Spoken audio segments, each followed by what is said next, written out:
Shalom saudara, Shalom. Haleluya, kita akan menyembah memuji nama Tuhan. Mari saudara kekasih, kita fokuskan hati kita, pikiran kita untuk memuji, memuliakan Tuhan hari ini. Sebelumnya mari kita bersatu dalam doa. Terima kasih ya Bapa pada saat siang hari ini buat kasih-Mu, buat penyertaan yang luar biasa dalam kehidupan kami. Terima kasih Bapa, kami bisa lagi beribadah di tempat ini, berkumpul bersama untuk memuji dan menyembah-Mu. Hadir Engkau Tuhan di tengah-tengah kami, lawati kami semuanya.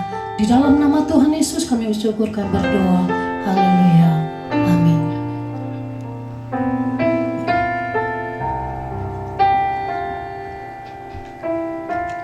Haleluya Tuhan Yesus.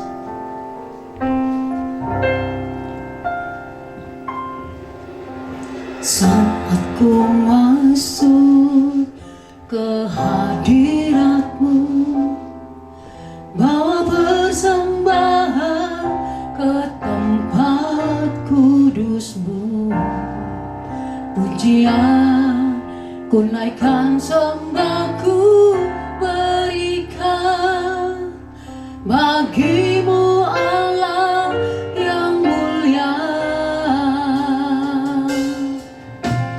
Kau layakkan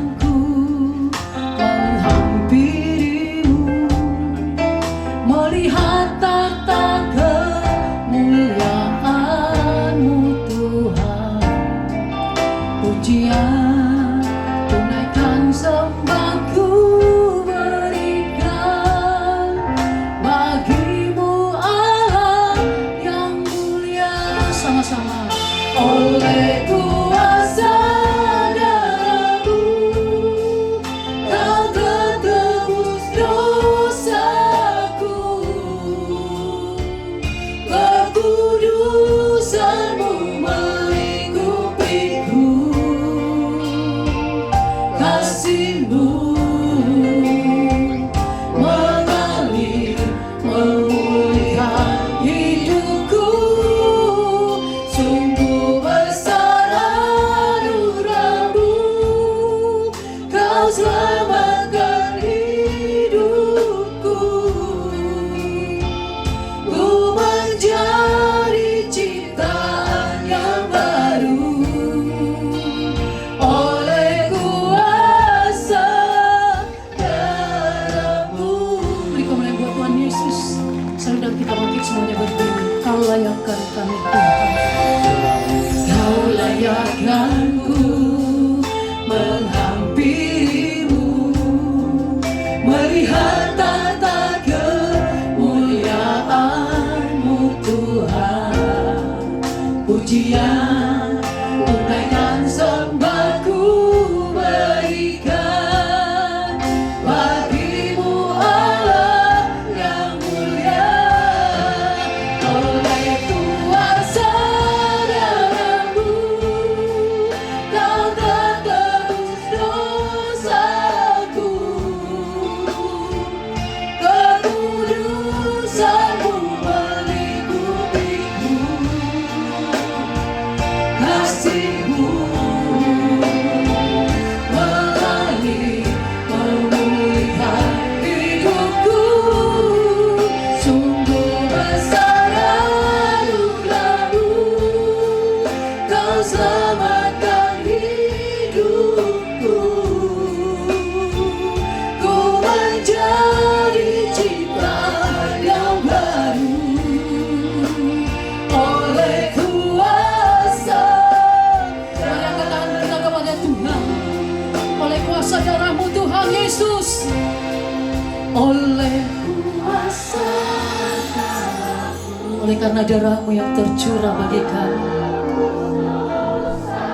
sehingga Kau menebus semua dosa dan pelanggaran kami Tuhan.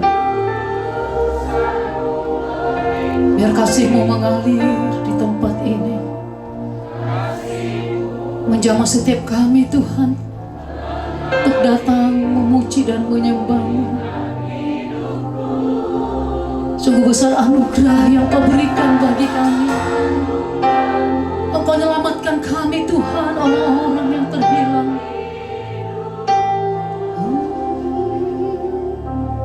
Menjadi ciptaan yang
Tuhan,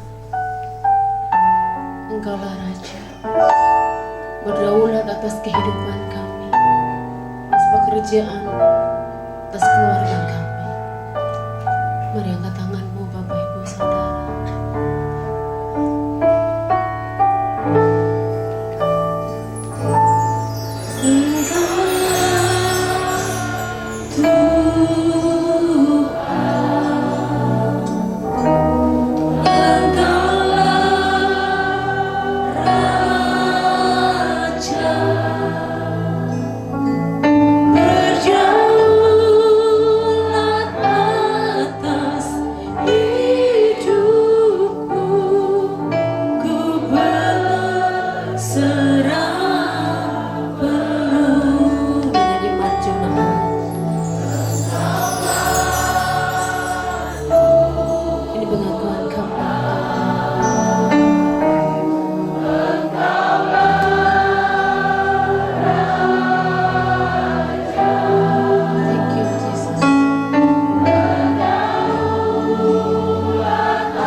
Kami diperbaharui, kami dikuatkan, kami disehatkan hari ini. Terima kasih ya Tuhan untuk berkat-berkat yang berlimpah yang kami terima hari ini sampai selama-lamanya. Di dalam nama Tuhan Yesus Kristus, umat Tuhan yang siap muliakan nama Tuhan sama-sama berkata, amin. Haleluya. Siapa yang percaya Yesus kita besar? Angkat tangannya saudara. Yang percaya Yesus besar pasti pernah alami mujizat. Haleluya.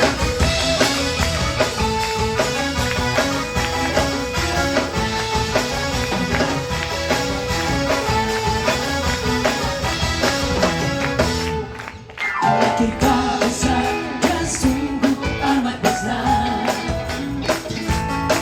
yang memiliki kuasa besar, ya besar. Dalam satu ketika, tiada mustahil bagi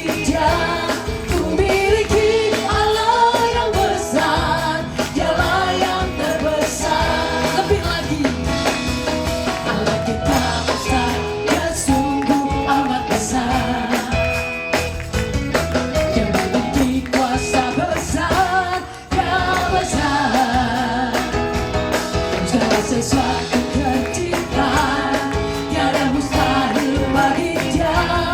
Ku miliki Allah yang besar, Dialah yang terbesar. Kita hidup dalam kasih-Nya yang besar. Kita hidup dalam kuasa-Nya yang besar. Marilah kita puji Dia, mari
kita berikan hati dan telinga kita untuk dengar-dengaran dengan firman.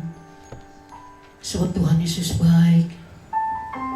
Dia berbicara kepada orang-orang yang membutuhkan Dia. Jangan mengeraskan hati, sebab firman Tuhan hidup dan berkuasa. Haleluya Tuhan.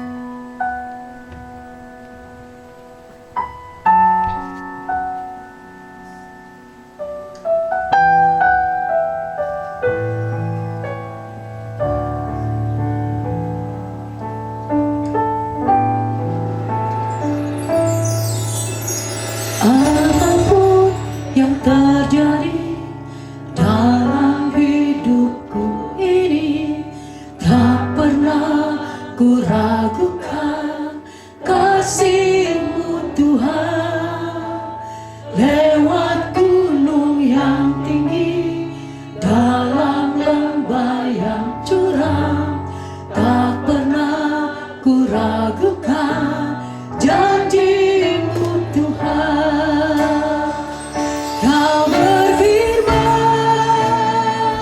dan sembuhkanku. Kau bersabda dan selamatkanku. Tiada yang mustahil bagimu. Yesus, ku percaya padamu. Beri kemuliaan buat Tuhan Yesus kita. Sama-sama kita pujian ini sebagai doa kita. Apapun yang terjadi dalam hidupku ini, tak pernah ku ragukan kasih-Mu Tuhan. Lewat gunung yang tinggi, dalam lembah yang curam, tak pernah ku ragukan janji-Mu Tuhan. Kau berfirman dan sembuhkanku. Kau bersabda dan selamatkanku. Tiada yang mustahil bagimu. Yesus, ku percaya padamu. Kau berfirman dan sembuhkanku. Kau bersabda dan selamatkanku. Tiada yang mustahil bagimu. Yesus, ku percaya padamu. Sekali lagi kau berfirman Dan sembuhkanku. Kau bersabda dan selamatkanku. Tiada yang mustahil bagimu. Yesus, ku percaya padamu. Yesus ku percaya. Yesus, ku percaya padamu. Sekali lagi sama-sama katakan Yesus Yesus, ku percaya padamu.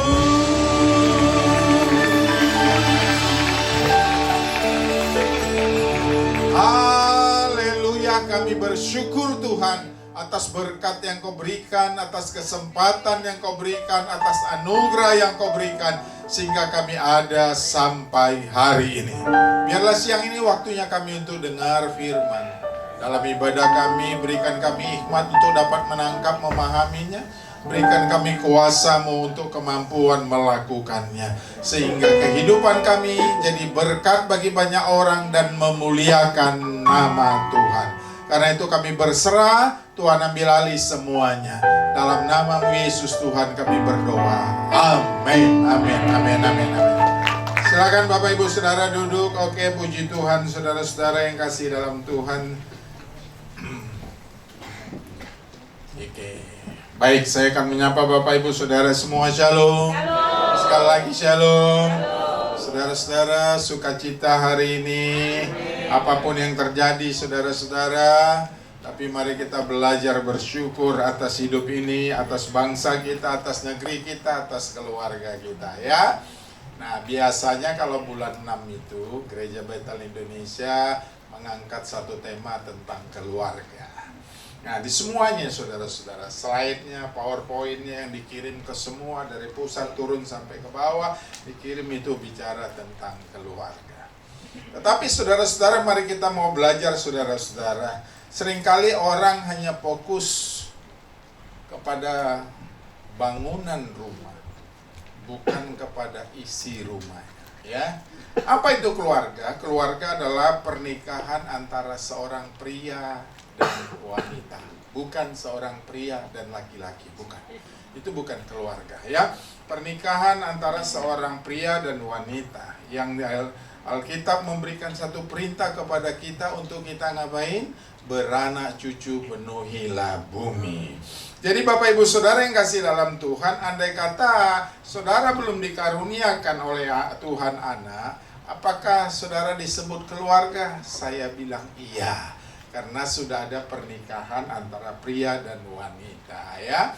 Satu kali saudara-saudara saya melihat satu topik khotbah yang disampaikan oleh seorang katanya pendeta. Dia bilang gini, saya lebih bahagia dengan istri yang kedua. Itu disampaikan saudara-saudara. Saya cuma tertawa saja saudara-saudara karena itu menjadi topik pembicaraan. Nah, kalau orang menikah saudara-saudara, tentu latar belakang yang pribadi satu pria dan wanita belum tentu latar belakang yang terdidik dengan baik. Ada orang lahir dengan sembrono. Waktu kita kecil Bapak Ibu Saudara yang tinggal di kampung, ayah ibu kita sibuk mungkin ke ladang dan lain semuanya. Jadi kalau kita makan kecil diletakin itu aja piringnya. Jadi cara makannya terserah, mau cara makannya pakai sumpit atau pakai cubit kayak orang dari Jawa atau pakai kayak orang Batak makannya begini. Terserah saudara-saudara. Hasilnya kenapa? Karena dibiarkan begitu saja. Tapi hari ini kita belajar tentang satu keluarga yang sehat. Silakan slide khotbah saya. Bagaimana kita membangun satu keluarga yang sehat? Bapak Ibu Saudara, sekarang dunia sedang, ya, boleh dibilang sedang menuju satu arah yang tidak jelas Bapak Ibu Saudara yang kasih dalam Tuhan. Bahkan di saat-saat seperti sekarang ini dunia bisa kita berbeda dengan arah dan kemauan Tuhan. Kalau saat-saat sekarang dunia sedang kehilangan arah, tapi keluarga anak Tuhan harus pulang ke rumah bapaknya. Bukan berarti pulang itu menggambarkan kita harus meninggal, tidak. Kenapa? Karena dia harus kembali kepada bapaknya. Sebab itu saudara, orang-orang yang arahnya tersesat, dia harus pulang. Satu-satunya jalan dia harus pulang ke rumah bapaknya. Supaya di mana di rumahnya itu ada sesuatu yang akan dia dapatkan nanti. Orang seringkali sibuk membangun bangunan rumah. Tidak salah Bapak Ibu Saudara membangun rumah dengan bagus. Bagaimana rumah itu tidak bocor, pakai alat ini, pakai alat itu, saudara-saudara, supaya nanti kalau hujan datang, angin kencang, rumah saya tidak bocor. Ya. Lalu saudara-saudara, ada orang yang pingin rumahnya tidak banjir, bagaimana caranya dia bangun rumahnya saudara-saudara? Mungkin dia naikkan 1, 2, 3 pakai anak tangga supaya tinggi, dan kalau banjir saudara-saudara dia tidak banjir. Orang seringkali membangun fisik rumah itu sepertinya serius banget. Tapi pernahkah orang serius membangun penghuni rumah yang sudah bagus itu? Jangan sampai rumahnya sudah bagus, gedungnya bagus, dapat nilai, dapat pujian, orang ini tertarik lihat bangunan kita, tapi dalam kontennya kita belum lagi sehat, saudara-saudara. Hari ini kita belajar bagaimana membangun keluarga yang sehat. Satu ayat Alkitab yang perlu kita renungkan bersama-sama. Mari kita baca sama-sama Bapak Ibu Saudara. Mungkin hari ini saudara sibuk belum sempat baca Alkitab. Orang Kristen harus baca Alkitab ya. Yosua pasal 24 ayat 15 sama-sama kita baca. 2, 3 mulai. Tetapi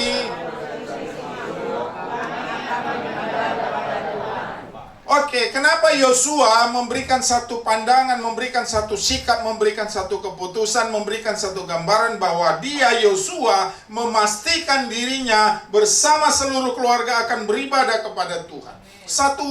Suatu hari saudara-saudara mereka sedang dihadapkan dengan pilihan. Pilihan itu saudara-saudara harus milih gitu loh. Nah, kalau kita harus milih Bapak Ibu Saudara, tentu saudara pasti milih yang baik.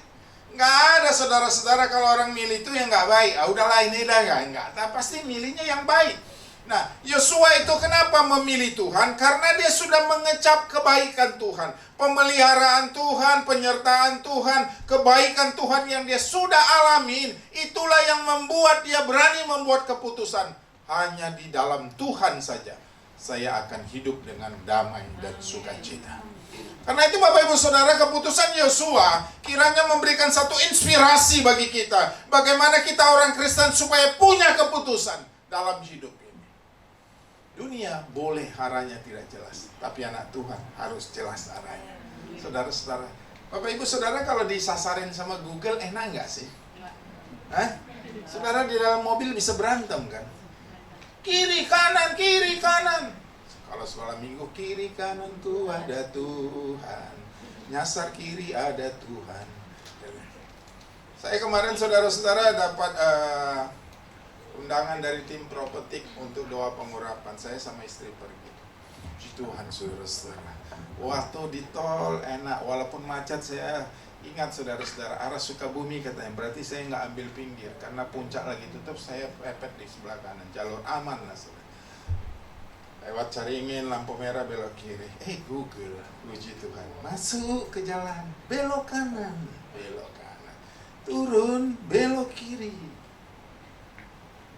Sampai saya ke pinggir sawah. Sampai saya di sebelah jendela rumah orang. Orang di dalam bisa saya lihat dari mobil lagi ngapain.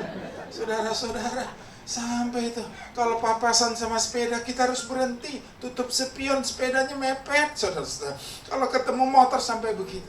Sampai setiap kali orang tanya lewat, saya kejumpain, Pak boleh bisa lewat nggak? Bisa.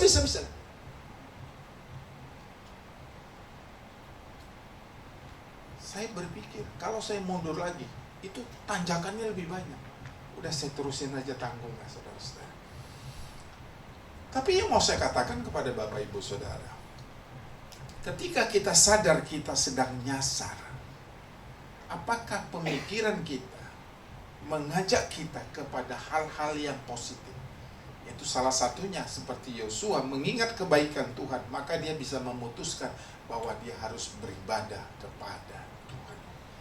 Saudara-saudara, bagus, saya senang Bapak Ibu Saudara punya rumah mewah, ada parkirannya, ada ventilasi anginnya, semua itu saudara persiapkan. Tujuannya apa? Supaya saudara punya rumah, tempat tinggal itu adem dan lain sebagainya. Tetapi saya mau Bapak Ibu Saudara mengajak, bukan cuma rumahnya, bukan cuma fisiknya, bukan cuma bangunan yang bagus. Semua kita maunya bisa jadi bagus, amin. Walaupun kita belum sempurna, jauh dari sempurna, tapi berusahalah untuk ke sana.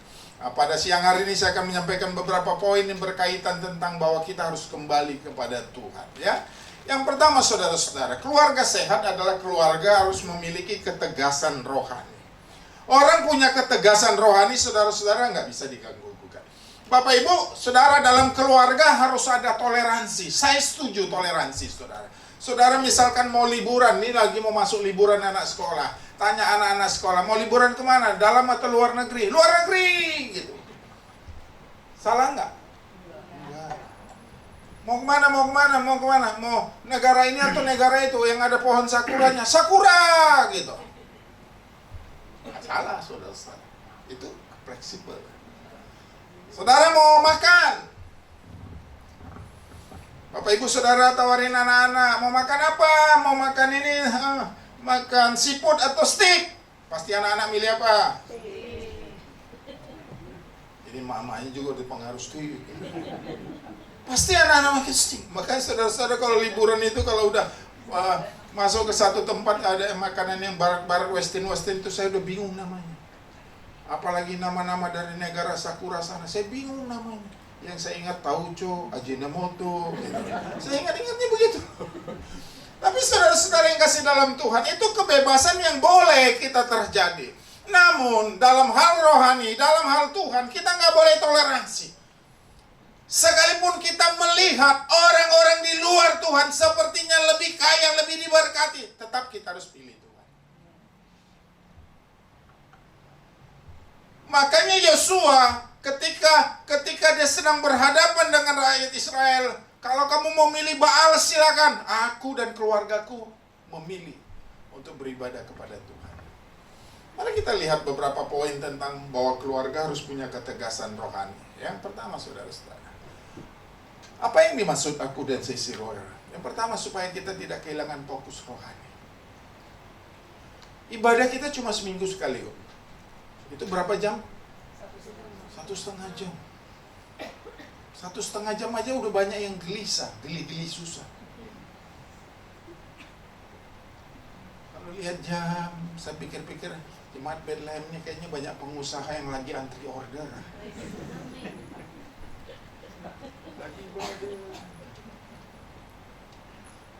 Kita jangan sampai kehilangan fokus rohani.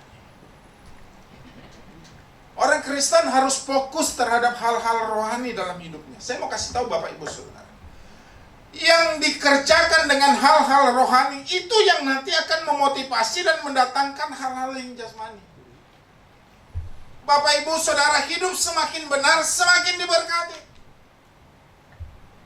Bukan semakin korupsi, semakin kaya, enggak. Semakin benar, semakin diberkati. Kita harus belajar, saudara-saudara, untuk hal ini. Jangan sampai saudara kehilangan fokus rohaninya. Jangan sampai kehilangan Tuhannya, jangan sampai kehilangan arahnya. Kita seringkali terlalu gampang untuk meninggalkan Tuhan. Terlalu gampang. Doa nggak dijawab, malas ibadah. Pergumulan belum terselesaikan, malas ibadah. Utang belum bisa dibayar, malas ibadah. Kita sangat gampang, Bapak Ibu Saudara. Ada satu negara, Bapak Ibu Saudara, yang diprediksi tahun 2050 nanti akan mulai sepi. Kenapa? Karena negara di sana, anak-anak muda di sana udah mulai mikirkan tidak mau merit. Tidak mau merit. Bahkan satu hal lagi yang perlu dipikirkan, saudara-saudara, kalau mereka di sana merit itu, saudara-saudara yang kasih dalam Tuhan, mereka udah berencana nggak mau punya keturunan. Jadi kalau nggak punya keturunan, rumah sepi-sepi nggak? Sepi. Saya aja umur segini, teman-teman saya udah punya cucu. Kan nggak mungkin saya karbit anak saya, nikah, besok punya anak, cucu. Lalu main tanting dong gitu. Nggak mungkin saya ikutin saja prosesnya. Lalu saudara-saudara, karena negara seperti itu, rakyatnya seperti itu, maka Bapak Ibu Saudara, mereka mulai meninggalkan. Ada orang yang tidak mau nikah, ditanya, kenapa kamu tidak mau nikah? Ngapain saya nikah? Capek-capek cari duit, ngasih dia yang ngabisin.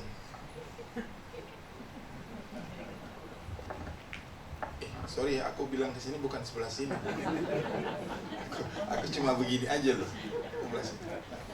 Kenapa kamu nggak mau nikah? Iyalah, aku capek-capek cari duit, ada yang bantu ngabisin katanya. Enak aja dia. Tapi kadang-kadang juga kalau ditanya kenapa kamu nggak mau punya anak, ribet ngurusnya katanya. Ya sudah, itu kan alasan-alasan orang masing-masing, saudara-saudara. Tapi mau apa? Hari ini kita mau belajar, saudara-saudara, untuk bisa membangun satu keluarga yang orientasinya fokusnya pada Tuhan. Memang gak gampang Bapak Ibu Saudara yang kasih dalam Tuhan. Kalau dianalisa saudara-saudara yang kasih dalam Tuhan, dianalisa lah, dicari garis besar secara umum saja. Gereja itu mayoritas dipenuhi oleh para wanita. Apa nanti surga wanita yang penuhi? Maka nggak heran saudara-saudara, ada orang yang bilang nanti kalau ke surga kamu ketemu 7 bidadari. Iya, karena kebanyakan wanita kali yang masuk surga aja. Pak Anto jangan buru-buru Pak Anto. Soalnya bidadari loh saudara-saudara. Bukan, kalau bidadari itu nggak ada jerawatnya. Tapi saya mau kasih tahu Bapak Ibu Saudara yang kasih dalam Tuhan, itu sedang tren, sedang dibawa saudara-saudara. Bahkan satu singer kita mengangkat satu topik skripsinya bagus, menikah tanpa keturunan. Tuh, Pak Jos, ya, Pak Jos extra Jos gitu ya. Saudara-saudara, dia mengangkat satu topik seperti itu, bagus. Dia diskusi sama saya, bagus, saya bilang menarik saudara-saudara. Tapi mari kita mau belajar saudara-saudara. Apapun yang kita bangun tanpa kekuatan rohani, kita nggak kuat. Karena kita manusia pada umumnya sifatnya cenderungnya lemah. Kita manusia yang gampang terpengaruh. Kita manusia yang gampang putus asa. Itu sebabnya kita perlu hal-hal yang kuat yang di luar kemampuan manusia. Yaitu apa? Hal-hal supranatural. Ya, hal-hal rohani yang bisa menolong kita. Maka orang Kristen boleh berkata, sekalipun dunia berubah, rumah kami tetap milik Tuhan. Kalau rumah tetap milik Tuhan, di situ ada doa, ada pujian, ada penyembahan, ada pengagungan dari segala sesuatu. Maka kepada saudara-saudara yang kasih dalam Tuhan, ayo kita belajar untuk tidak ikut arus dunia. Ya, arus dunia itu sekarang begitu kencang. Pengaruh demi pengaruh bisa terjadi, saudara-saudara, bukan tidak bisa terjadi. Karena itu Bapak Ibu Saudara, untuk keluargamu kuat, rumahmu sudah bagus, tidak kena banjir, tidak kena bocor, tapi penghuninya jangan juga sakit-sakitan. Sakit-sakitan artinya saudara banyak masalah. Sakit-sakitan artinya sudah ada problem, saudara-saudara yang kasih yang tidak terselesai bertahun-tahun. Yuk kita belajar, ya. Roma pasal 12 ayat 2 menasihatin kita. Jangan kamu menjadi serupa dengan dunia. Jadi Bapak Ibu Saudara yang kasih dalam Tuhan, kenapa orang Kristen menjadi satu kaum yang minoritas, saudara-saudara? Karena orang Kristen tuh nggak mau punya anak banyak-banyak. Sementara ada orang yang punya anak 12. Orang-orang zaman dulu punya anak berapa saudara? Ke-11. Kita punya anak 2. Bagaimana kita mau menjadi kaum yang besar gitu saudara-saudara? Anaknya 2. Udah punya anak 2, yang satu dibawa saudara-saudara ke sebelah. Gara-gara nggak punya kekuatan rohani. Yang satu nggak mau nikah, habis dong. Tapi kita belajar saudara-saudara yang kasih dalam Tuhan, ya. Rumahku tetap milik Tuhan. Maka saudara-saudara, keluarga yang tidak punya ketegasan rohani akan mudah terbawa arus zaman. Nggak ada prinsipnya dalam hidupnya. Nggak ada prinsip dalam keluarga. Ada angin timur, kita ke timur. Ada angin barat, kita ke barat. Ada angin utara, kita ke utara. Kenapa saudara-saudara? Nggak ada satu yang menahan, yang membuat kita tidak bergerak untuk mengikuti itu. Nggak ada. Tapi kalau kau punya ketegasan rohani, kau akan kuat. Yes. Masalah boleh datang. Saya suka iklan ini bilang belengit. Apapun makanannya, yang penting minumannya. Ya, saya suka itu iklan. Maknanya bagi saya dalam. Apapun persoalannya, asal saya bersama Yesus, akan amin. Kita harus belajar begitu saudara-saudara. Jadi Bapak Ibu Saudara yang kasih dalam Tuhan, yuk mari kita mau belajar supaya kita bisa punya ketegasan rohani. Maka orang-orang yang beribadah, beribadahlah dengan baik. Cuma 1 kali seminggu. Seminggu itu juga 1,5 jam. Bapak Ibu Saudara, maaf. Saudara mau pergi makan bakso berapa waktu saudara butuhkan? Coba kita jujur. Bakso Ujang, orang Polres ke bakso Ujang, motor berapa menit? Hah? Ini nggak ada orang Polres, orang Medan dah, orang Medan. Berapa? Berapa menit? 2 jam. Itu berarti bukan orang Polres. Kira 15 menit nih motor. Antri berapa menit? 15, makan setengah jam. Udah berapa itu? 1 jam. Ngobrolnya 2 jam. Saudara untuk makan seporsi bakso aja butuh waktu 2 jam, 3 jam. Masa untuk Tuhan 1,5 jam saudara nggak bisa? Dari hal ini kita harus belajar Bapak Ibu Saudara.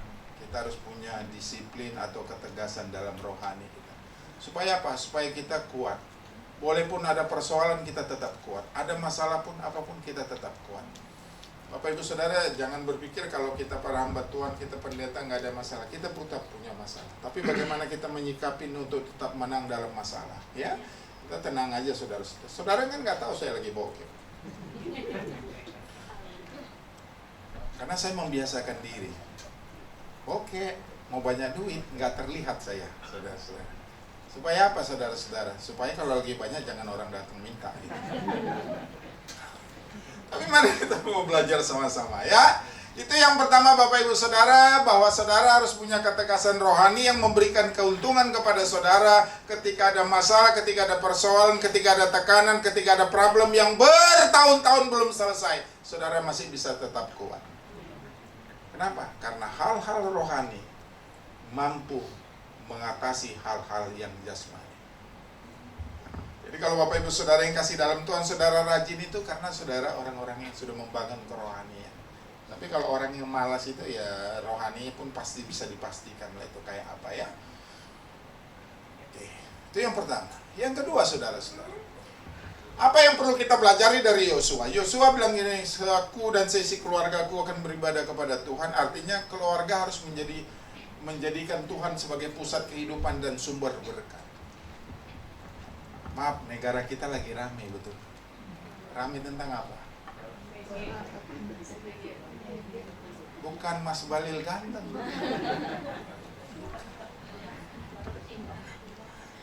Rame tentang itu kan? Satu hari berapa? 1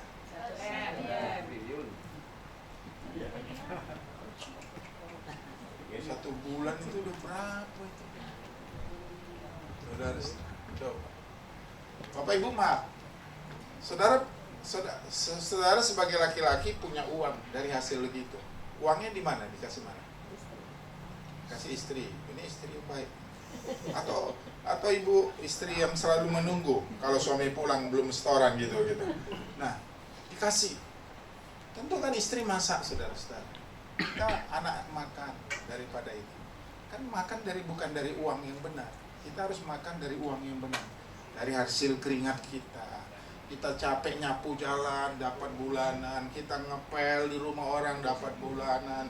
Kita macul, kita mungkin jadi kenek ke bilang, ayo grogol, dapat duit kita. Itu jauh lebih bernilai, jauh lebih baik. Nah, kalau kita tahu Yosua menjadikan Tuhan sebagai pusat hidup dan sumber berkatnya, kita pun harus belajar, saudara-saudara. Setiap kali kita punya pergumulan, kita mintanya sama Tuhan. Oke. Kita lihat beberapa poin tentang aku beribadah ke rumah Tuhan. Yang pertama, saudara-saudara, mari Tuhan itu jadikan pusat rumahmu. Jadi kalau ada lagu bilang gini, di hati inilah rumahmu. Artinya saudara-saudara, hati kita itu tempatnya Tuhan. Nah, karena kita bicara tentang rumah, saudara-saudara bicara tentang keluarga, maka di keluarga kita itu harus ada Tuhan. Rumah gedung, rumah gubuk, rumah reot, rumah apapun, saudara-saudara, bukan sesuatu yang penting. Walaupun ada perlunya, saudara-saudara. Tapi yang penting di dalamnya ada Tuhan. Bapak Ibu Saudara diberkati Tuhan. Bangun rumah 7 lantai, nggak pakai lift. Mau makan aja telepon istri, Ma, udah masak di bawah belum? Nanti turun. Jadi rasanya nggak gimana-gimana, saudara-saudara. Kita harus belajar Bapak Ibu Saudara. Sehat bangunannya, sehat penghuninya, gitu loh. Sehat bangunannya, sehat suasananya, sehat bangunannya, sehat semua anggotanya, saudara-saudara. Jadi kalau dalam rumah itu ada pusatnya Tuhan sebagai pusat dalam keluargamu, saya percaya Bapak Ibu Saudara, Anda akan jadi orang. Yang kedua, Tuhan itu jadi dasar keputusan. Orang Kristen sebelum ngambil keputusan biasakan tanya Tuhan. Nggak usah malu tanya Tuhan. Ada teman saya dulu, saudara-saudara, dia sangat ekstrim, sangat cinta, sangat radikal sama Tuhan. Kalau mau pelayanan dia tanya Tuhan, Tuhan hari ini saya pakai baju apa? Bapak Ibu Saudara tadi tanya Tuhan nggak pakai bajunya? Enggak lah. Kalau saya itu pakai baju biasanya yang paling atas. Jadi habis ini dipakai, dicuci, gosok, besoknya saya tinggal ngambil yang paling atas saja. Daripada kita narik paling bawah kan berantakan itu lipatan. Kasihan yang lipat, saudara-saudara. Nah, seringkali kita salah dalam mengambil sebuah keputusan. Maka Bapak Ibu Saudara kalau buat sebuah keputusan, tanya Tuhan dulu. Amin. Supaya nggak salah, saudara-saudara. Kalau kita salah, kita yang rugi. Kalau kita salah, kita yang kecewa. Kalau kita salah, kita yang menderita.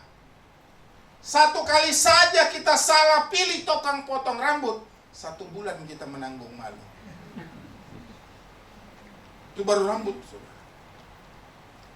Baru potong rambut. Belum model rambut.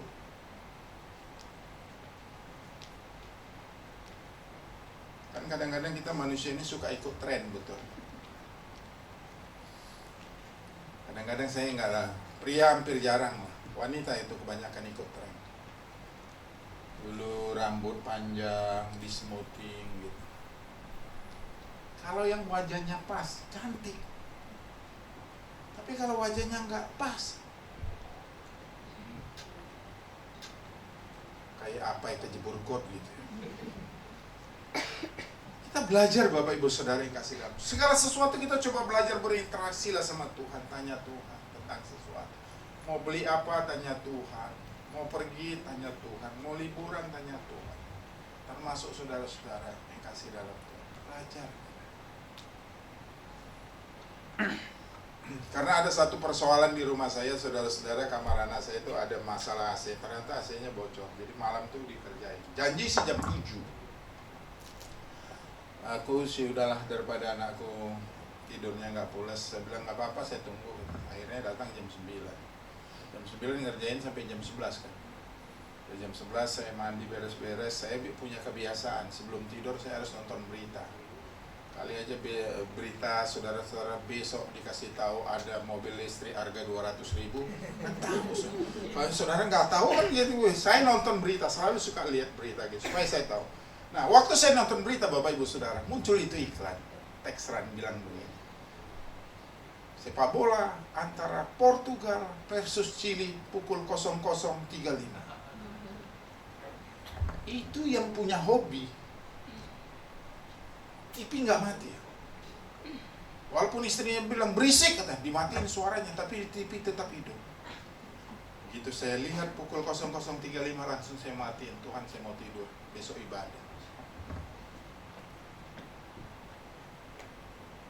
Bapak-bapak, apakah ini korban nonton bola ini? Agak ada bangku-bangku kosong nih, saudara. Kalau dulu, zaman dulu hari Minggu tinju kan. Waktu saya kecil hari Minggu tinju.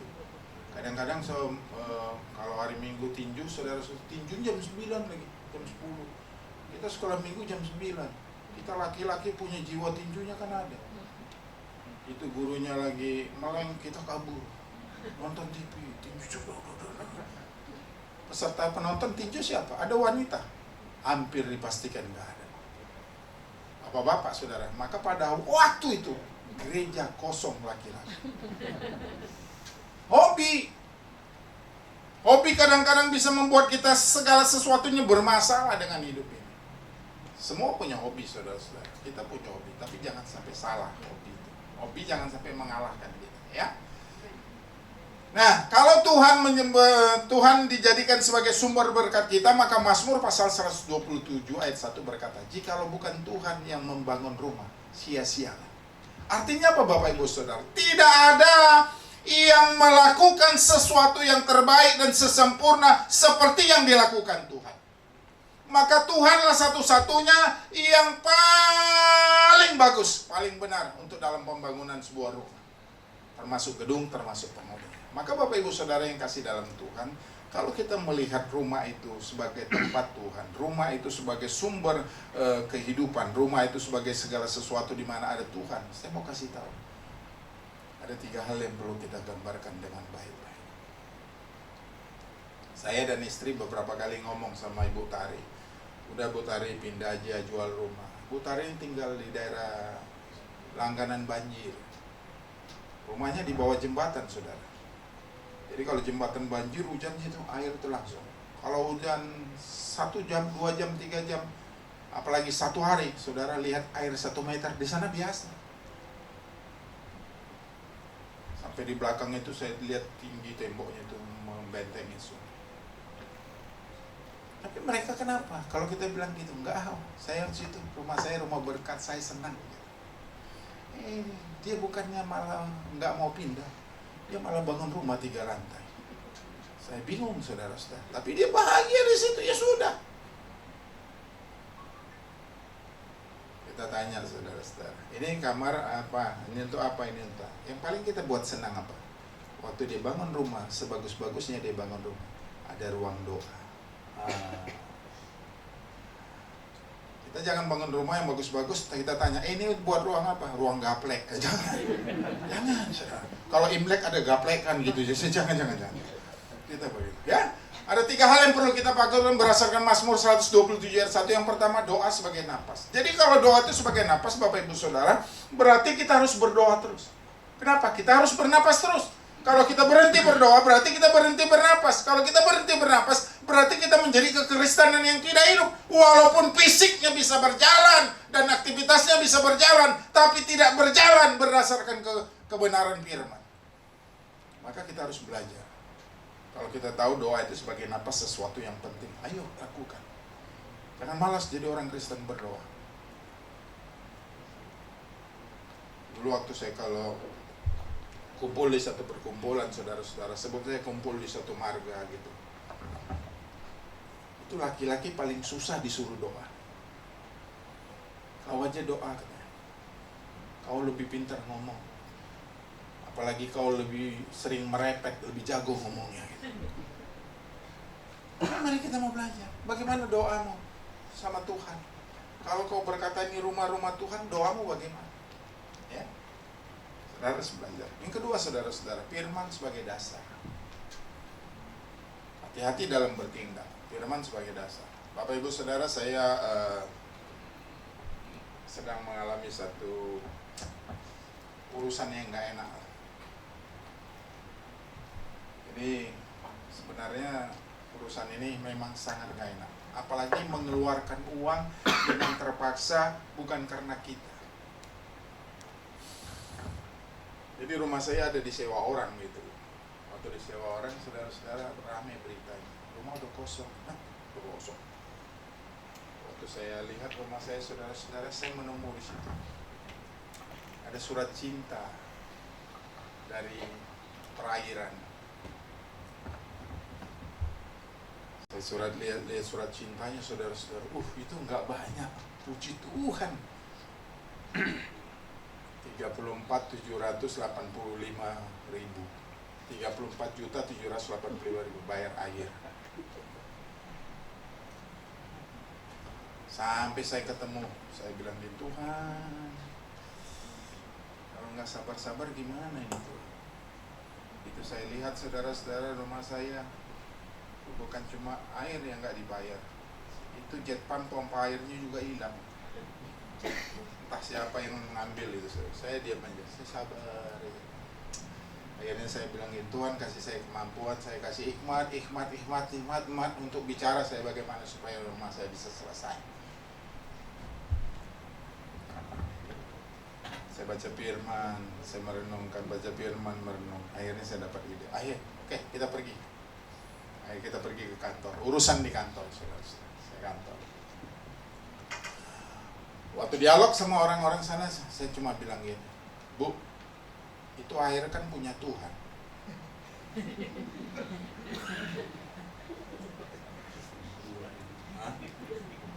Air punya Tuhan. Ya, tapi itu kan rumah Bapak katanya. Harusnya saya berdoa gini, Tuhan berikan saya saja hikmat kepintaran, jangan nepak sama dia gitu loh. Dia bisa jawab, itu rumah Bapak katanya. Waktu saya bilang begitu, saudara-saudara, memang kalau saya lihat sih nggak normal lah, pemakaian itu nggak normal. Saya bilang begini, sebanyak-banyaknya orang pakai air, itu nggak ada sebulan itu sampai ratusan kubik gitu. Ini rumah tangga, punya istri satu, punya anak dua. Oke lah, mereka satu hari 32 kali mandi sampai putih gitu. Itu air nggak mungkin sampai 100 kubik. Saya aja di rumah saya di sana, saya di rumah 2 lantai aja itu nggak segitu gitu. Paling saya bayar 200.000 sebulan. Ini rata-rata di atas 600, 700, bahkan sampai jauh lebih. Untung saya bawa Marcel. Sel, restoran mama lu berapa sebulan, saya bilang. Mak gua nggak sampai 300 om, kata. Kita udah kong kali kong sebelumnya. Restoran mak lu berapa bulan? Saya sampai begitu, saudara-saudara. Kadang-kadang memang gitulah, ya sudah. Sampai akhirnya saya bilang ini, Pak, ada dua solusi yang diberikan. Satu, cicil sampai lunas. Yang kedua, minta keringanan. Oke, saya boleh nggak minta keringanan 100%? Loh, ini saya kasih tahu loh. Yang pertama itu air dari Tuhan. Yang kedua, saya nggak pernah pakai air itu. Apa kaitannya dengan saya? Rumah bapak, katanya. Ya udahlah. Saudara-saudara, nggak boleh. Oke, 75? Nggak boleh. 70? Nggak boleh. Wah. Lalu yang boleh berapa? Paling kita mengajukan 50. Hah? 50%? Oke. Saudara-saudara yang kasih dalam Tuhan, saya cuma bilang begini sama Tuhan. Tuhan, kalau memang ini Tuhan izinkan, ya udahlah. Kalaupun saya harus keluar uang, Tuhan berkati saya, supaya nanti kalau disewain lagi kan dapat uang kan gitu. Tapi bagaimana aku tetap berserah, karena Tuhan bilang berikan sesuatu, lakukan sesuatu yang benar. Saya cuma bilang, saya sebagai warga negara tunduk pada surat, pada hukum. Saya datang, kalau saya pun nggak datang nggak apa-apa. Saya datang, saya begini. Singkat cerita, saudara-saudara, memang beritanya belum dapat, tapi angin-angin sorga sudah bekerja di sana. Saya percayalah saudara-saudara, nggak mahal itu ya. Nah, walaupun nanti kita harus melakukan banyak hal di situ. Tapi yuk, kalau firman menuntun kehidupan kita, kita bisa sabar, kita bisa bijak, kita bisa mengalami sesuatu ya. Yang ketiga, saudara-saudara, apa yang ketiga? Yang ketiga, kalau kita Tuhan jadikan pusat, itu ibadah itu sebagai kebutuhan. Bapak Ibu, kalau lapar Anda perlu apa? Makan. Kalau haus perlu apa? Minum. Kalau ngantuk perlu apa? Kalau saudara ibadah. Kenapa? Karena rohani kita ini perlu makan gitu loh. Bukan cuma perut saja yang perlu makan, bukan cuma mata yang perlu tidur, tapi rohani perlu dikasih vitamin, makanan sebagai kebutuhan. Kalau saudara menganggap ibadah itu belum jadi satu kebutuhan, maka saudara belum berani membuat keputusan. Apapun godaannya pada hari Minggu, saya tetap beribadah. Itu belum berani. Tapi kalau orang sudah mengambil keputusan itu sebagai kebutuhan,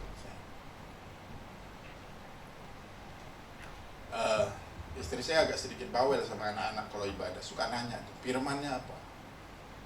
Anak-anak kan zaman sekarang kalau ibadah ditanya, ya gitu-gitulah. Kira-kira apa? Kita harus saling mengasihi, katanya.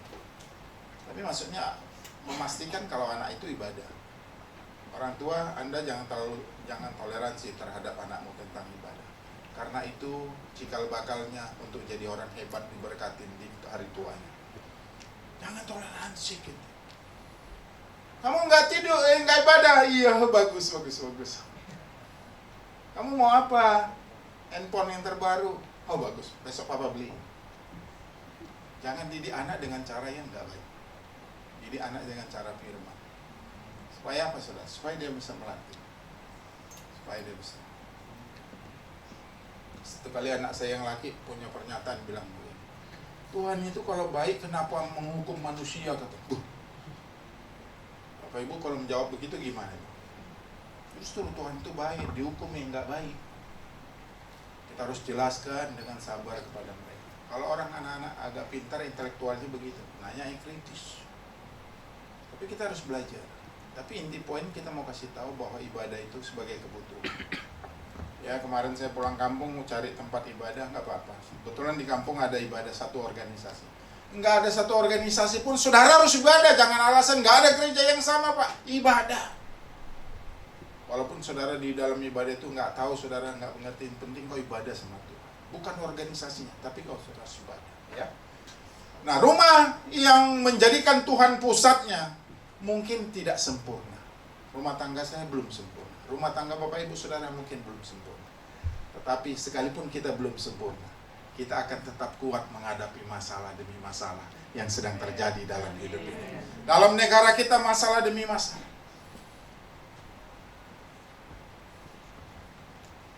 Saya bilang gini, aduh, saya tanya orang, oli berapa gitu? Kan kalau saya ganti oli Pajero 7 liter ya, belum lagi oli lain-lain. Biasa saya kasih itu bayaran sekitar 1 juta lebih gitu, juta berapa gitu. Ini dekatin angka 2 juta. Balik kanan saya, nggak jadi. Ada lagi penata layan di sini. Ini baru oli motor nih. Ganti oli motor biasanya ganti oli motor 58. Itu tanya ganti oli, sekarang naik berapa? 81. Hah, 81 nggak jadi lah. Pindah dari keliling dari polis. Ketemu yang 70 Pak, ketemu 70 langsung ganti, langsung saya ganti 70 ganti. Itu baru dampak saudara-saudara, baru efek. Kita bisa kuat, kita bisa melalui apapun persoalan. Tapi hari ini kita belajar satu hal. Tuhan menjadi pusat dalam keluargamu ya. Yang ketiga, yang terakhir. Yang ketiga, yang terakhir saudara-saudara, bagaimana kita membangun keluarga sehat, kita harus tetap pulang pada Tuhan. Dunia bisa mengikuti dengan segala kemauan dan segala arus dan tujuan yang tidak jelas, tapi kita harus kembali kepada Tuhan. Saya mengangkat satu kisah tentang anak yang terhilang.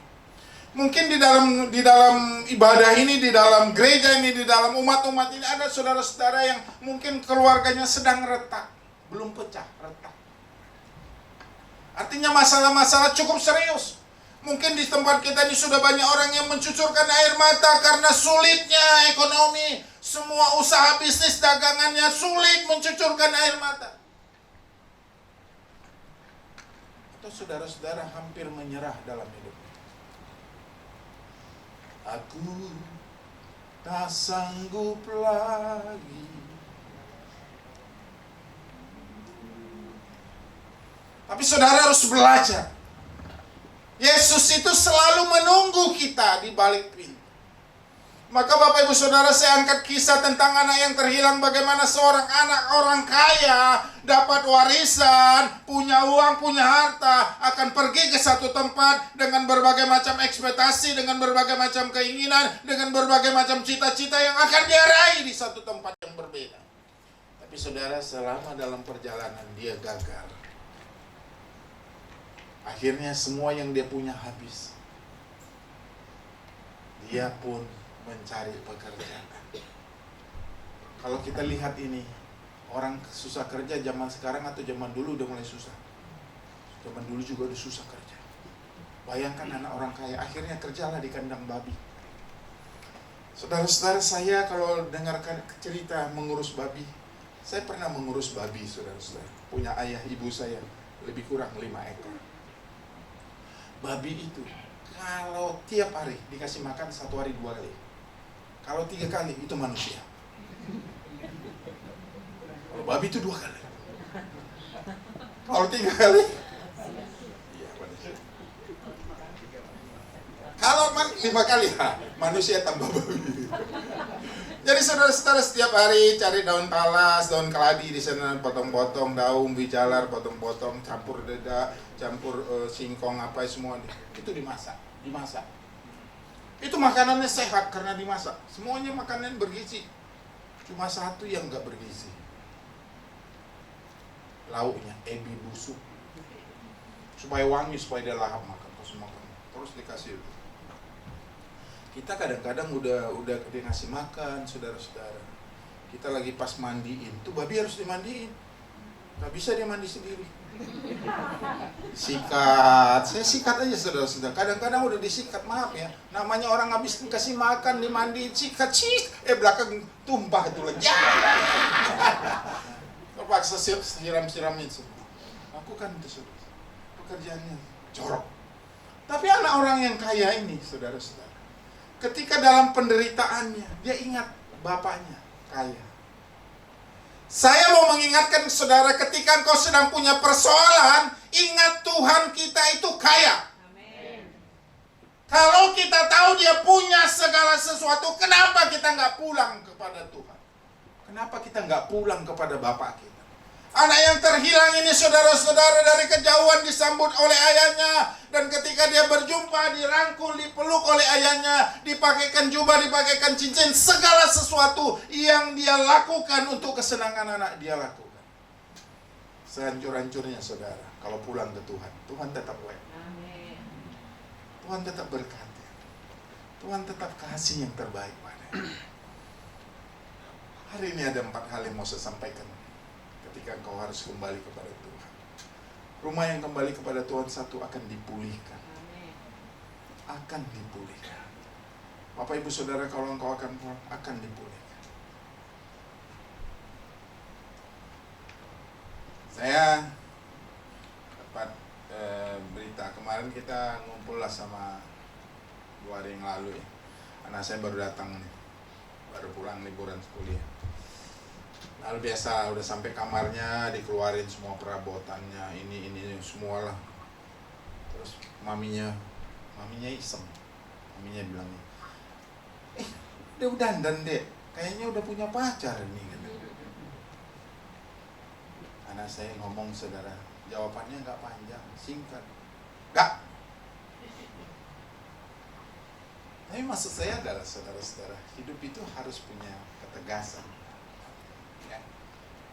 Mau pulang atau nggak pulang itu keputusan kepada kita. Tapi kalau kita pulang, satu, kita akan mengalami pemulihan dari Tuhan. Yang kedua, dalam rumah ada Tuhan, kita akan dikuatkan. Memang mungkin kita rasanya berat, dikuatkan artinya Tuhan kasih kemampuan kita untuk melewati setiap masalah itu. Dan yang ketiga, semua luka-luka kita disembuhkan Tuhan. Tuhan pulihkan hati yang kecewa, hati yang tersakiti, hati yang menderita. Karena apa saudara-saudara? Karena segala sesuatu yang dialami tidak sesuai keinginannya. Dan yang keempat, kalau kita sudah beres dengan Tuhan akan pakai kita jadi alat kesaksian. Maka orang-orang kalau sudah diberkati jangan lupa Tuhan. Jangan pelit sama orang. Berbagi kasih itu. Walaupun kita harus belajar mendidik orang, memberkati orang itu dengan cara mendidik. Tolong orang boleh, bantu orang boleh, tapi jangan manjakan orang untuk tidak melakukan aktivitas. Saya paling gak suka lihat orang yang gak mau kerja, tapi makan paling doyan. Nah itu tadi itu, yang kalau 2 kali, 3 kali,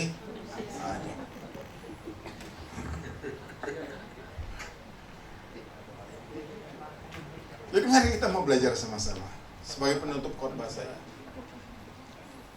Saudara, keluarga sehat membangun disiplin rohani. Dari ketegasan-ketegasan disiplin rohani itu akan membuat dia kuat dalam menghadapinya sampai pada akhir. Saya berharap, saya berdoa banyak anak Tuhan yang bisa melewatinya dan tidak mudah gugur di tengah jalan sampai akhir dia finishing one. Dalam setiap masalah ada tantangan, mereka selalu kembali kepada Tuhan. Semakin banyak masalah, semakin sering memanggil nama Tuhan. Karena kalau kita tidak memanggil nama Tuhan dalam masalah, kita mengandalkan kekuatan kita. Saya pernah mencoba satu eksperimen, saudara-saudara. Kenapa orang bisa anyut? Satu kali saya ada di sebuah kolam renang yang agak cukup dalam. Lebih dalam dari tinggi dari badan saya. Saya coba saudara-saudara dengan ketenangan gitu. Saya nggak anyut ya. Saya bingung nggak anyut gitu. Dengan tenang ya. Paling 1-2 kali ayunin kaki nggak tenang. Tapi ketika saya coba dengan cara lain, panik itu. Semua sepertinya kaki dan tangan harus bergerak. Saya malah tenggelam gitu. Saya kasih tahu Bapak Ibu Saudara, kalau kau menghadapi persoalan, tenang saja. Datang pada Tuhan, minta tolong dia. Pasti dia bukakan pintu. Pasti dia mengulurkan tangan. Itu sebabnya Bapak Ibu Saudara, kalau engkau ingin keluargamu sehat, bukan cuma gedung, bukan cuma bangunan, bukan cuma fisik, tapi semua anggotanya sehat, maka kau harus kembali ke rumah Tuhan. Tuhan menunggu dan siap membukakan pintu bagi kita semua. Tuhan memberkati kita. Mari kita tundukkan kepala sejenak. Bapakku, berterima kasih kepadamu. Hari ini kami belajar tentang membangun keluarga sehat. Bukan cuma gedung, bukan cuma fisik, bukan cuma bangunannya untuk tidak banjir, untuk tidak bocor. Tapi bagaimana orang-orang di sekitarnya, di dalamnya, bisa juga membangun keluarga yang sehat. Salah satu bentuknya adalah kami membangun disiplin rohani kami. Kami bersekutu, kami berdoa, kami baca firman, kami berfellowship di dalamnya. Di dalam rumah Tuhan ada pujian, di dalam rumah Tuhan ada pengagungan, di dalam rumah Tuhan ada penyembahan. Itu sebabnya ajarkan kami untuk selalu Tuhan, ketika kami mungkin sedang membangun rumah, kami ingat Tuhan, kami punya ruang khusus untuk berjumpa dengan Tuhan. Terima kasih. Mari sama-sama kita katakan lewat pujian ini sebagai ungkapan hati kita. Ku mau cinta Yesus selamanya. Ku mau cinta Yesus selamanya. Meskipun badai silih berganti dalam hidupku, ku tetap cinta Yesus selamanya. Sekali lagi katakan, ku mau cinta Yesus selamanya. Ku mau cinta Yesus selamanya. Meskipun badai silih berganti dalam hidupku, ku tetap cinta Yesus. Sama-sama panggil namanya, katakan ya Aba. Bapa, ini aku anakmu, layakkanlah seluruh hidupku. Ya Aba, Bapa, ini aku anakmu, pakailah sekali lagi. Ya Aba, ya Bapa. Ya Aba, Bapa, ini aku anakmu, layakkanlah seluruh hidupku. Ya Aba, Bapa, ini aku anakmu, pakailah sesuai dengan rencanamu. Hari ini, jika ada di antara Bapak Ibu Saudara yang sedang punya persoalan dalam hidupmu, dalam keluargamu, dalam pekerjaanmu, dalam bisnismu, dalam daganganmu, tidak ada cara yang terbaik, engkau harus kembali kepada Tuhan. Dengan kata lain, kau harus meminta uluran tangan Tuhan untuk menolongmu dalam setiap persoalan. Tidak ada cara yang terbaik selain kita berseru memanggil Tuhan. Maka Dia akan mengulurkan tangannya. Dia akan membuka pintu ketika engkau mengetuknya. Allah itu menunggu umat-umatnya, bahkan Allah itu selalu bersedia. Sampai Dia berkata, marilah kepadaku hai kamu semua yang letih lesu dan berbeban berat. Aku akan memberikan kelegaan. Tuhan itu bukan cuma sekedar mengundang kita, tapi ada satu jawaban dari Dia, kelegaan yang akan diberikan kepada kita. Artinya bebanmu, Allah ikut bekerja menyelesaikannya. Apa yang menjadi persoalanmu hari ini? Jika kita ingin mengalami kelegaan, hanya ada pada Tuhan. Saya tidak tahu Bapak Ibu Saudara, engkau sedang punya persoalan yang begitu berat. Tapi biarkan Dia yang bekerja. Berserulah memanggil namanya. Saya minta Bapak Ibu Saudara boleh bangkit berdiri. Mari saudara angkat kedua tanganmu sambil panggil Dia. Ya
tolonglah kami.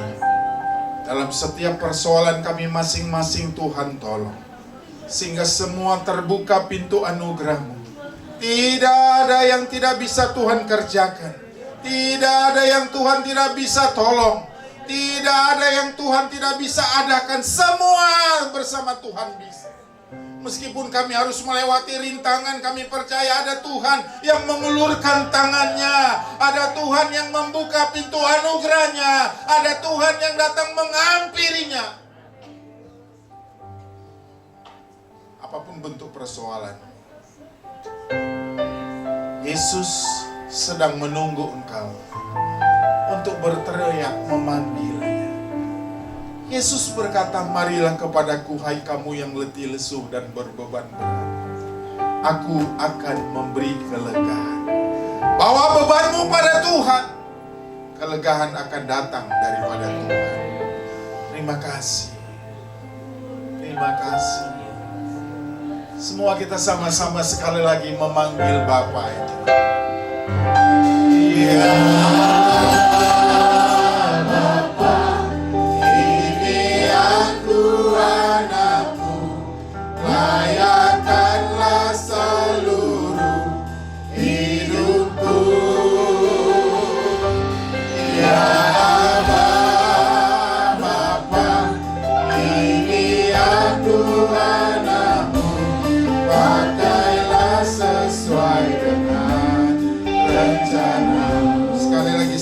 Siapkan perjamuan. Ini aku anakku, layakanlah seluruh hidupku. Ya Allah Bapa, ini aku anakku, pakailah sesuai dengan rencana-Mu. Bapak Ibu boleh siapkan perjamuan.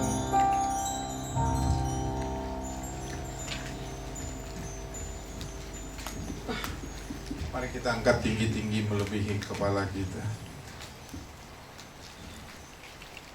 Layakkan semua kami untuk makan roti, minum anggur perjamuan.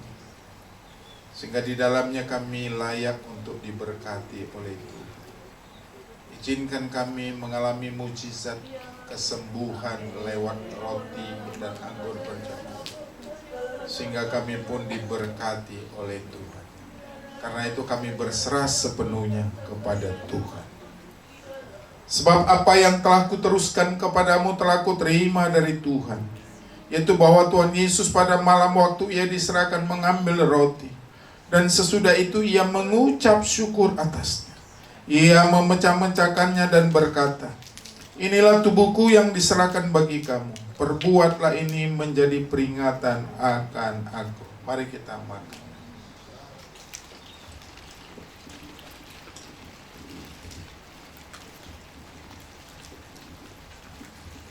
Mari kita siapkan anggur perjamuan kita angkat tinggi-tinggi.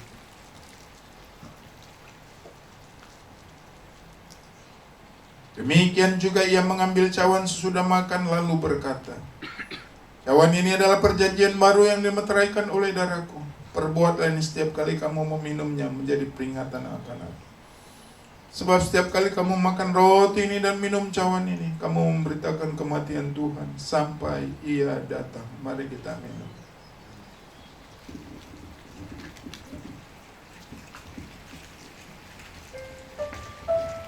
Mari naikkan syukur dan terima kasih-Mu pada Tuhan. Katakan Dia baik, Tuhan baik. Kami mengucapkan syukur. Segala pujian dan syukur ku naikkan bagimu.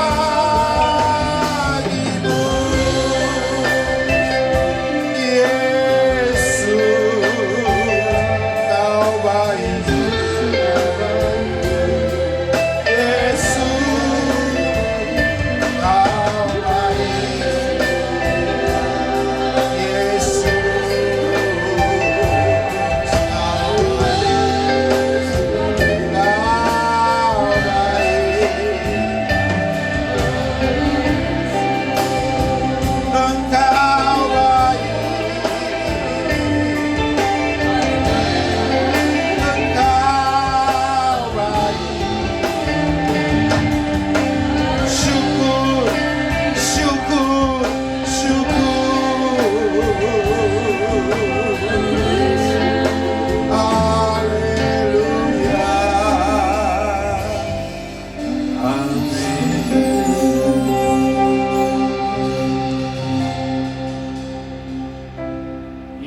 Ya Aba, Bapa, saya kembalikan kepada Aku anakmu, layakkanlah seluruh hidupku. Ya Bapa, ini aku anakmu, pakailah sesuai dengan rencanamu. Kami mengucap syukur Tuhan untuk firman yang sudah kami dengar.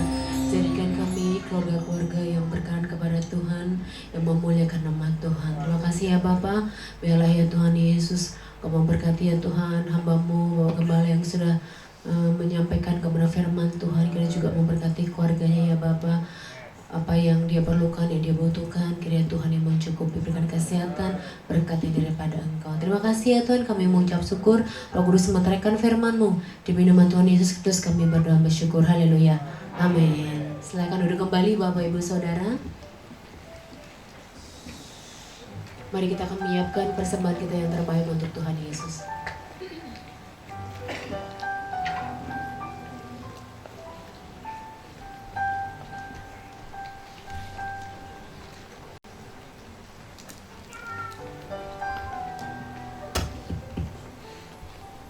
Shalom Bapak Ibu. Tiba saatnya kita memberi persembahan kepada Tuhan. Adakah di antara Bapak Ibu yang belum terima amplop persembahan supaya dapat dilayani? Sudah semua? Mari kita bersatu dalam doa. Puji syukur kepadamu ya Tuhan. Buat siang hari ini kami kembali ada di rumah Tuhan. Kami beribadah kepadamu ya Bapa. Terima kasih buat kebaikan kasih setiamu Tuhan Yesus. Kami sudah menyembah Engkau dalam roh dan kebenaran Tuhan. Biarlah setiap pujian dan penyembahan kami layak di hadapan-Mu Tuhan. Sebab itulah yang Kau rindukan dalam kehidupan kami. Engkau mencari penyembah-penyembah yang benar dalam roh dan kebenaran. Terima kasih buat kesehatan, kekuatan, penyertaan Tuhan sepanjang minggu ini Tuhan. Kami bersyukur Tuhan apapun situasi, kondisi, keadaan kami saat ini Tuhan. Kami mau katakan Engkau selalu baik bagi kehidupan kami Tuhan Yesus. Itulah sebabnya Tuhan kami datang di rumah-Mu ini Tuhan untuk beribadah kepada Tuhan. Kami mau memuliakan dan meninggikan nama Tuhan. Dan kami Tuhan, keluarga kami Tuhan, kami mau membangunnya Tuhan dengan kebenaran firman-Mu Tuhan. Sehingga keluarga kami Tuhan semakin hari semakin kuat di dalam Engkau Tuhan. Dengan pondasi kebenaran firman-Mu yang benar Tuhan. Terima kasih Tuhan untuk kebenaran firman Tuhan yang sudah disampaikan oleh Bapak Gembala kami pada siang hari ini Tuhan. Biarlah Engkau pakai hamba-Mu lebih lagi Tuhan dengan hikmat 2 kali lipat Tuhan. Dimanapun hamba-Mu layanan Tuhan Kau pakai dan urapi Tuhan. Sehingga banyak jiwa yang diselamatkan Tuhan. Terima kasih Tuhan Yesus, terima kasih buat penaran firman-Mu ya Bapa. Tuhan, sebentar kalau kami memberi persembahan Tuhan, kami percaya Tuhan, Engkau yang memberkati setiap umat-umat-Mu yang ada di GBI Bethlehem Grand Forest Tuhan. Setiap usaha, pekerjaan, bisnis kami Engkau berkati Tuhan. Engkau yang menyediakan roti makanan bagi setiap umat-umat yang ada di GBI Bethlehem Grand Forest. Sehingga kami tidak akan pernah berkekurangan Tuhan. 30, 60, bahkan 100 kali lipat. Itulah janji Tuhan bagi setiap kami Bapa. Terima kasih Tuhan Yesus. Ajar kami untuk senantiasa mengucap syukur di dalam Engkau dan memberi yang terbaik bagi-Mu Bapa. Terpujilah Tuhan kami yang hidup. Di dalam nama Tuhan Yesus kami telah berdoa mengucap syukur. Haleluya. Amin. Pujian Tuhan Yesus.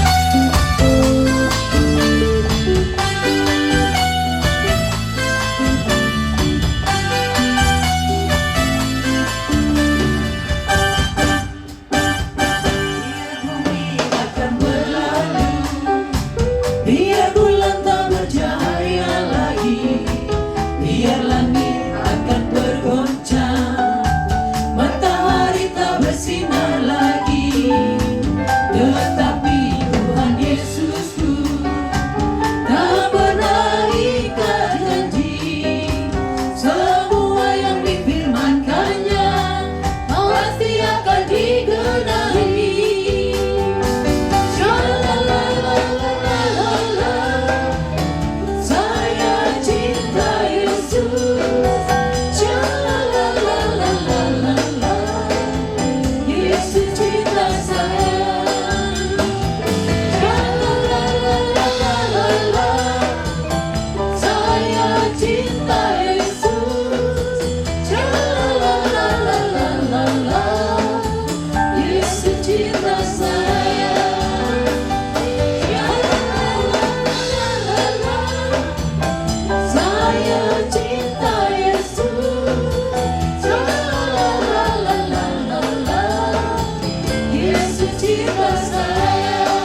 Shalom Bapak Ibu Saudara-saudari di dalam Kristus.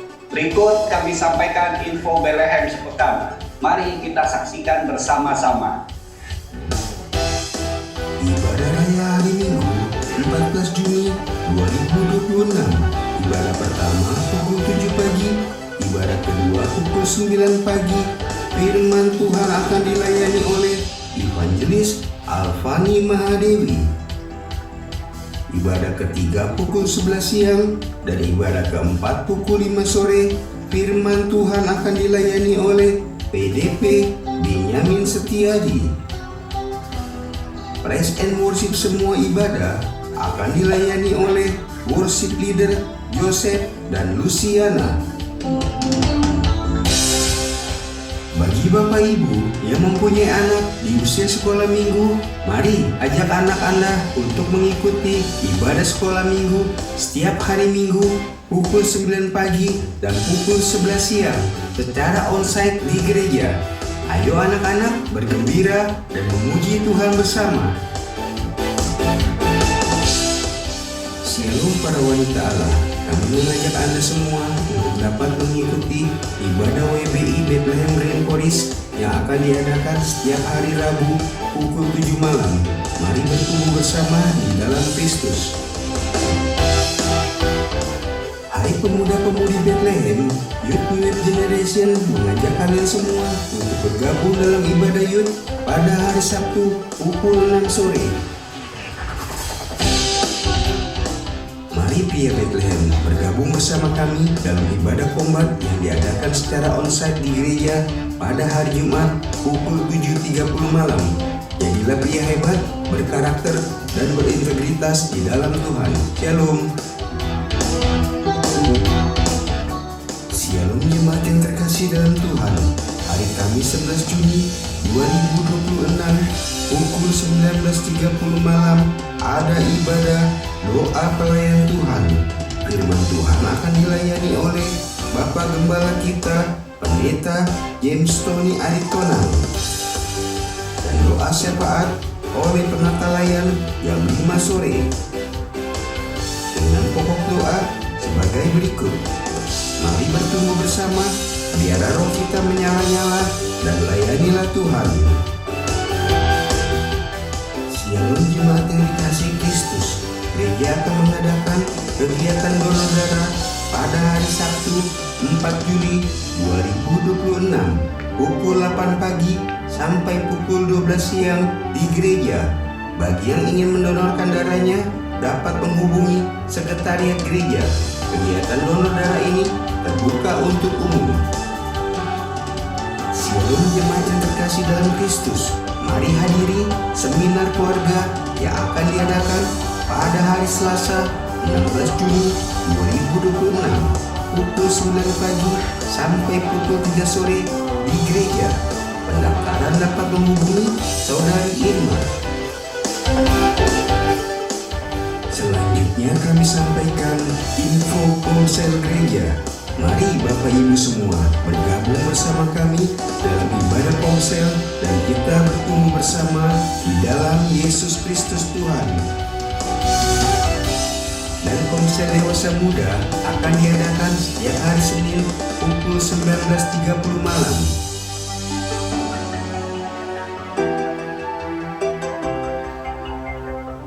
Shalom jemaat yang terkasih dalam Kristus. Kami mengajak seluruh jemaat, penata layan, dan pengurus komisi untuk ikut berpuasa setiap hari Jumat.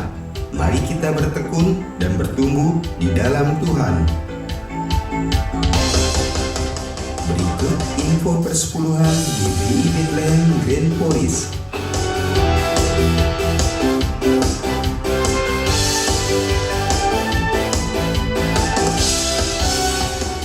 Bagi Bapak Ibu, saudara dan saudari yang memberi persepuluhan via transfer dapat mentransfer ke rekening yang tertera di layar ini. Selanjutnya kami sampaikan info donasi pembelian gedung gereja.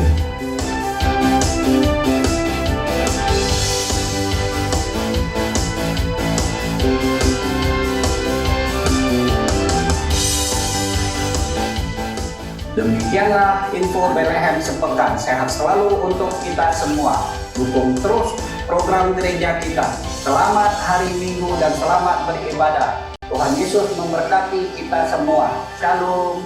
Yang terakhir, selamat datang untuk Bapak Ibu Saudara yang baru pertama kali hadir di ibadah jam 11. Boleh mengangkat tangan di tempat, Bapak Ibu Saudara.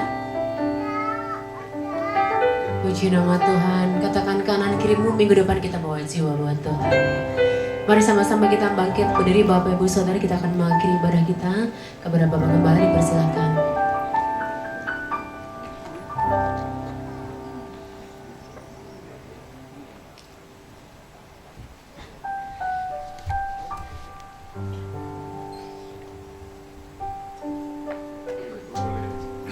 Bapak Ibu boleh mengangkat kedua tangannya di hadapan Tuhan.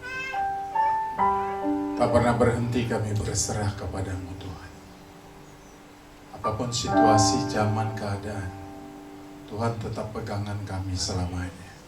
Karena kami tahu Kau satu-satunya pribadi yang tidak pernah meninggalkan kami.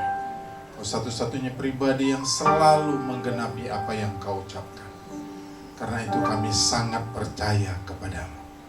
Jadilah bagi kami gembala yang baik, yang terus menuntun kami di padang rumput yang hijau, di air yang tenang, yang terus membaringkan kami dengan segala kasih dan kebaikan. Karena itu kami mengucapkan syukur. Saudara-saudara, pulanglah, bawalah kebenaran firman yang kita dengar, bawa juga berkat dari Allah Bapa, cinta dan kasih daripada Tuhan Yesus, penyertaan, penghiburan, kekuatan, dan damai sejahtera datangnya dari Roh Kudus melimpah atas kehidupan sampai Maranatha. Tuhan memberkati kita semua. Haleluya. Amin. Selamat hari Minggu. Tuhan memberkati. Sampai ketemu minggu depan.